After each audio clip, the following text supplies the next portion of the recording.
Autistic retard, what you are. I'm going to read you a text message I got the other day. Drea, you there? I'm going to end up in the hospital soon. Yaniv and the stalking. It's going to get me hurt.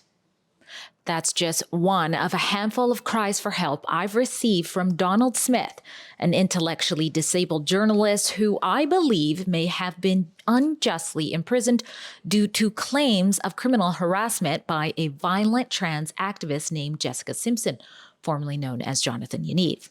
And thanks to those of you who have helped us recoup some of the costs to successfully defeat Simpson in court by having publication bans drop, which you can find out more about at yanivtrial.com. And please, if you can, donate while you're there to help us recoup the remainder of the $5,000 legal bill we obtained to secure the win, which allows me to look further into this matter. And now that I've been able to do so, I'm a whole lot closer to getting to the bottom of what really happened. Will you be pleading guilty? What? Go. No, Go. don't touch me. Don't touch me. Hey, stop. Drea Humphrey here with Rebel News. And before I continue on with this important update, I want to say thank you. Thank you to all of those who have been sending me loving messages of concern, prayers, and of course, for all of you who have generously band together at our new website called protectdrea.com to donate towards keeping me and my family safe. In case you missed my report, which you can also find on that site, Jessica Simpson Yaniv, the same repeat violent offender who has previously assaulted our reporters. Will you be pleading guilty? What? Go. No, Go. don't touch me. Don't touch me. Hey, stop. Go away from me. Go away. Huh? My iPad. What are you? Now. Huh? Go away. Are you away. You, go away. That's assault. And who has also threatened to harm me with their so-called service dog. Control your dog. Don't threaten me. And the same person who Donald Smith claims had him falsely imprisoned threatened to go after me and my child with this disturbing tweet, which I have since reported to the RCMP. In addition to the $5,000 legal retainer repaid to secure that victory for freedom of press, which made this report I'm bringing to you today possible, we also incurred a $1,600 security bill during the publication ban hearing to have 2 bodyguards by my side. And now, due to that serious threat against my family, we are in the process of upping my security protocols and measures for upcoming reports. So please, if you haven't done so already and you have the means to, please go to protectdrea.com to help us out with that. Now, I believe that threat to my family was a form of retaliation from Simpson for the publication ban win because it gave me the freedom to go through over 30 previously sealed affidavits and other court documents that show how Simpson was able to work the courts into having Donald Smith, a vulnerable autistic citizen journalist who struggles with homelessness, imprisoned back in 2019. Now, to set the tone for you, 2019 is back around the time when Simpson was targeting immigrant estheticians who worked from home because they were uncomfortable fulfilling Simpson's demands to wax her male genitalia. This is also around the time that Donald Smith, as well as another independent journalist named Dan Dix, broke the story that Simpson had been sexually inappropriate with minor girls by inviting them to come to a topless pool party.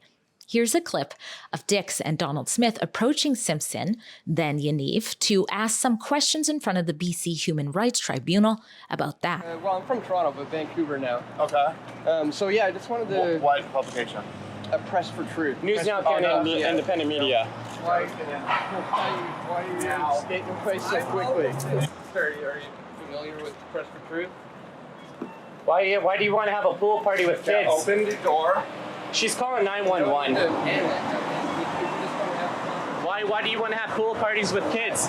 Just a rational... Open the door. Open the door. Asking questions of public interest about the concerning kiddie pool party invites from the now coined Wax My Balls guy was also why Simpson beat my colleague David Menzies with a bright pink cane.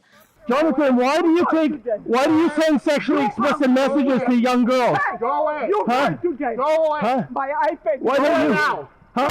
Go away. Go away. Go away. That's assault. But Donald Smith took things a little further. He filed a police complaint against Simpson for those messages. And I'm sure with Simpson's threat to my child and his attacks on my colleagues for our reports, you're starting to sniff out a pattern of what Simpson does to those who dare to expose him to the public. Smith's attempts to have the law address the messages was followed by Simpson making police reports of being criminally harassed by Donald. Donald was actually thrown into jail to await trial for those allegations. And that's despite Donald being the one who received this threat you're about to hear in an audio that was obtained by Malmex.online bloggers. Donald, I have a gun, just so you know. I have a gun, and you're going to be shot in the head. Do you want to with me some more? I have a gun. I have multiple guns, actually. Now, eventually, the charges against Donald for Simpson's allegations were dropped with the help of Donald's lay advocate, Carrie Simpson, from a nonprofit organization called Culture Guard, but not before Donald spent a whopping 39 days in jail because of Simpson's claims. Now, to be clear, Donald Smith isn't exactly a saint. One of his intellectual struggles with autism is that it's often his mouth that gets him in trouble. There's a bit of a lack of control there, and he uses words to describe Simpson that perhaps one shouldn't if Simpson is so good with the courts and wants you behind bars. Autistic retard, what you are.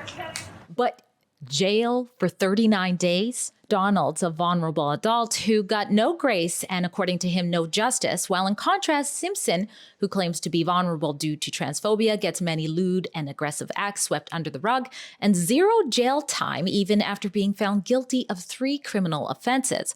One for assaulting my former colleague, Kian Bexty, one for uttering threats of harm to child protection activist Billboard Chris. Stop! I will kill you! You're gonna send another bomb threat to my phone? I'm watching you! Get away from my car! Get away from my car! What do you not understand, you and one for brandishing an illegal weapon in front of millions on conservative trans commentator Blair White's YouTube channel. I don't need to be scared in my own house that I'm going to get attacked, which is illegal in Canada, just saying. But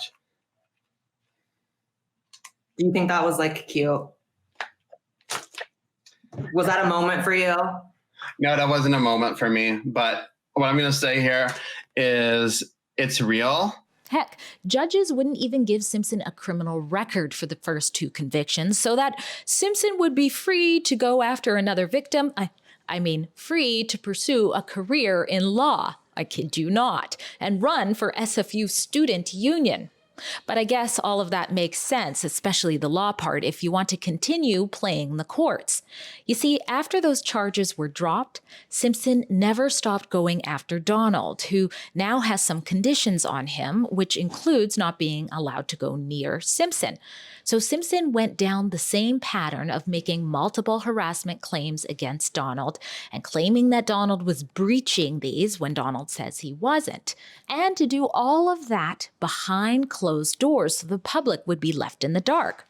But as you can see with posts like this, while the bans were still in place, where Simpson publicly announces that he'll be at this Pride event and then that Pride event, it wasn't about being safe. It was about keeping pesky journalists like Donald Smith, Rebel News, and Dan Dix from telling you these types of stories.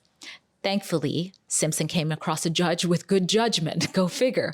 Although Justice Chan had gone ahead and given Simpson some of the bans, including the publication bans, and also had given some conditions to Donald, she became to be leery about Simpson after Simpson tried to come for even more restrictions on Donald. We now know that Justice Chan also pointed to the bogus lawsuit Simpson tried to do against Rebel News as part of her reason for why she's no longer buying the Kool-Aid that Yaniv was mixing up. Justice Chan said, after the granting of the 2024 order, I became aware of a decision of Simpson versus Rebel News. This was another action launched by X. X is the name Simpson was hiding behind before we got what's called the anonymity order dropped, where there was a defense filed. In the Rebel News case, X seemed to be making the same kinds of allegations that she is making here against Donald Smith. That case was dismissed by the court. Reading that case, the court is concerned that there may be another side to this story that the court has not been made aware of. And then you now know later on August 7th, she actually agreed with Rebel News and dropped the publication ban so I could help bring you this story. And you see that smile? That's the smile of Donald Smith moments after we secured that win. For Donald, it meant that there was a sense of hope for him, that his story would be told and perhaps people would really know his truth. What does it feel like to not be muzzled anymore? It's called freedom. It's called freedom of the press, freedom of association. And I'm tired of being muzzled. So what Justice Chan did today just gave me my rights back. And these people who do this kind of stuff, trying to sue and falsify stock documents, this got to stop. Now there's a ruling. There's things people can use. And I don't know how to say it properly, but the left and people, whatever, need to quit trying to muzzle people. And we've covered many times how slap on the wrist after slap on the wrist happens. Not today. You were representing Donald Smith as a legal advocate. Tell us how that happened and what your thoughts are on the win. Well, as a lay advocate is the proper word. And if you do that in court, you need the permission from the judge to be able to do that. And Justice Chan was very generous in allowing me to put the case before the court.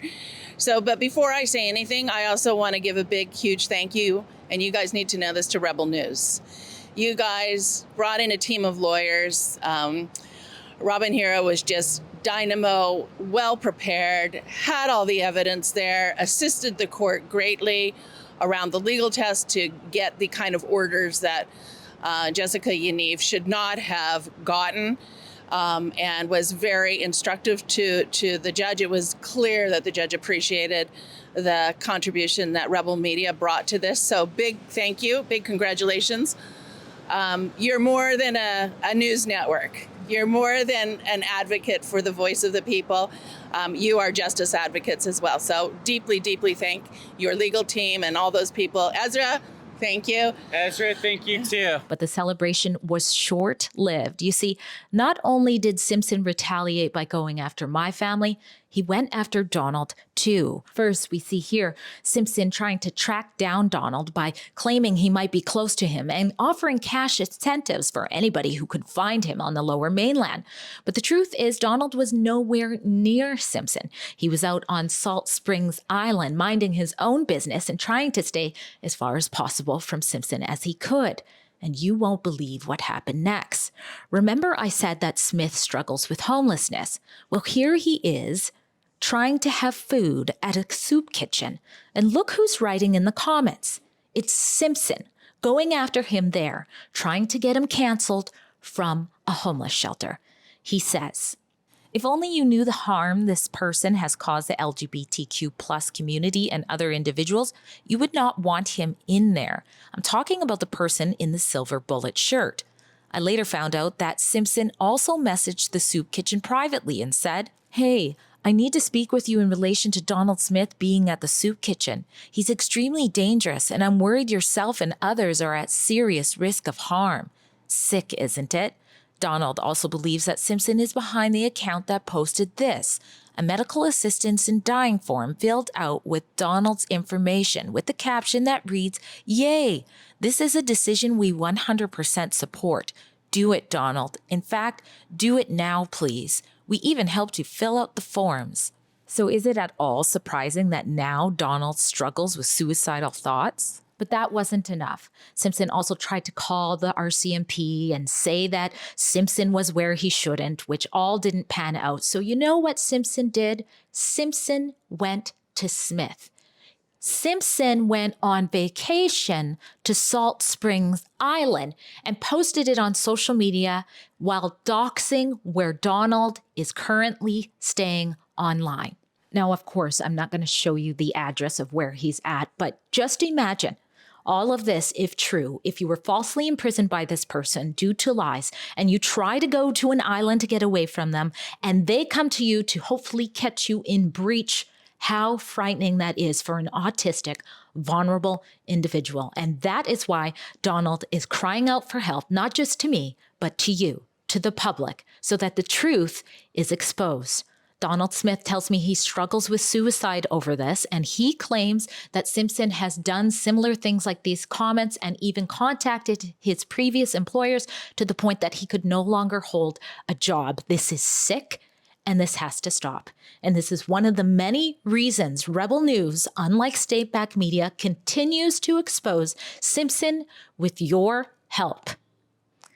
I'm Drea Humphrey with Rebel News.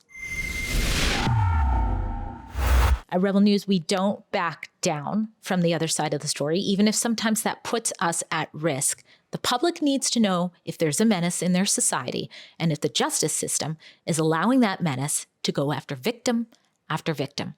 If you agree, please go to our new website called protectdrea.com to help continue to keep me safe while I do reports on Simpson. Thank you very much.